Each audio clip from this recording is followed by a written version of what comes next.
एक को सप्तशती का पाठ करते थे, जल्दबाज था प्राणी, भार्याम भक्षतु अरक्षतु भैरवी, अरक्षतु भैरवी, हे देवी मेरी पत्नी की रक्षा मत करना, भक्षतु भक्षण कर ले उसका,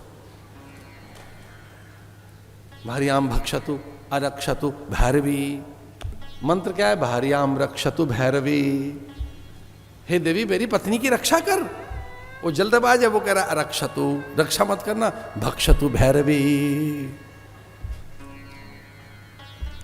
क्योंकि भैरवी भार्या की रक्षा करती है, भैरवी देवी का ये काम है। भैरवी आपकी भार्या की रक्षा करेगी। और भार्या कौन है? जो धर्म की रक्षा करती है, अथवा धर्म जैसे सिद्ध होता है। पत्नी का अर्थ ही तो ये हुआ ना, जो धर्म की सिद्धि करेगी। धर्म की सिद्धि पत्नी से होती है, वो नियंत्रित रखेगी, एक अनुशासन रहेगा। पत्नी के आने से, पुरुष के आने से अनुशासन रहता है जीवन में। पुरुष नहीं है तो मंत्र को रखो जीवन में, आदर्शों को रखो, अपने इष्ट को रखो, कोई मर्यादा तो हो, किसी के अंकुश में तो रहें। जिनके विवाह नहीं हुए वो अपने इष्ट के अंकुश में रहते हैं, उनके में इष्ट की प्रधानता रहती है, उनका अंकुश रहता है। वो कई बार गुरुओं के आदेश उपदेश, उनके मंत्र, उनकी परंपरा को अपने में प्रधान रखते हैं, उनका अधिष्ठान रहता है, उनका आधान लेके चलते हैं। वो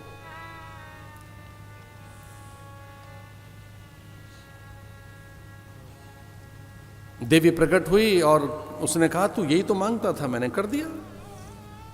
इसे मंत्र ठीक बोलो।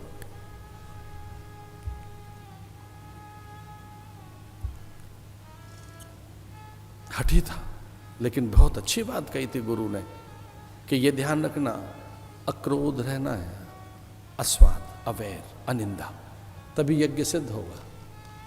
यज्ञ काल में क्रोध कर लिया तो यज्ञ खंडित हो जाएगा। यज्ञ काल में क्रोध नहीं करना है। जब तक तेरे 100 यज्ञ न हो जाएं तब तक क्रोध मत करना। अब क्रोध कब आता है? कामना से। तो कामना शून्य मन बना दिया गुरुदेव ने। अकाम, अनिंदा, निंदा नहीं करनी है, अवैर, वैर नहीं रखना है, अस्वाद, स्वाद नहीं। अब आपकी कोई परंपरा हो तो राम जाने, लेकिन कई लोग तो ऐसा करते हैं कि भगवान को भोग लगा दिया और फिर खुद ग्रहण करने बैठे, ऊपर से नॉन मिर्चा डाल रहे हैं फिर से कि थोड़ा और ऊपर से इसमें स्वाद नहीं है, तो भगवान को बेस्वादा खिला दिया, अपने लिए स्वाद। जो भगवान का थाल गया है, जैसा थाल गया है फिर वैसे ही ग्रहण कीजिए, वो प्रसाद है। अब प्रसाद में ऊपर से कोई टॉपिंग चल रही है, ऊपर से टॉप अप कर रहे हैं, उसे कुछ और कर रहे हैं, वो ठीक नहीं।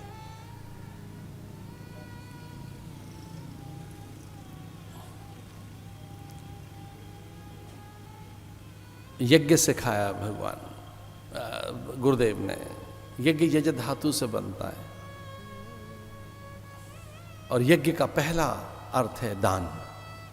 विद्या दान, ज्ञान दान, विचार दान, अन्न दान, धन दान, भूमि दान, सहयोग का दान। दान करते आप खड़े हैं दूसरे के हित के लिए। इसमें थोड़ा सा मुझे एक साहसपूर्वक एक बात कहना था, एक कहनी थी, दान का कोई अधिकारी होता है, दया का नहीं, सहायता का नहीं। तो मुझे थोड़ा सा अवसर दीजिए कि मैं इसे थोड़ा सा परिभाषित कर सकूं। चैरिटी इज नॉट दान, डोनेशन इज नॉट दान। ये डोनेशन कुछ और चीज है, चैरिटी कुछ और है, हेल्प कुछ और है। दान का कोई एक अधिकारी होता है जो दीन है, दरिद्र है, उपेक्षित है, अभावग्रसित है, उसकी सहायता करिए और सब कुछ दे दो उसे। दरिद्र को, दीन को, अभावग्रसित को, पीड़ित को, प्रताड़ित को, अंत्यज को, जो साधनहीन है,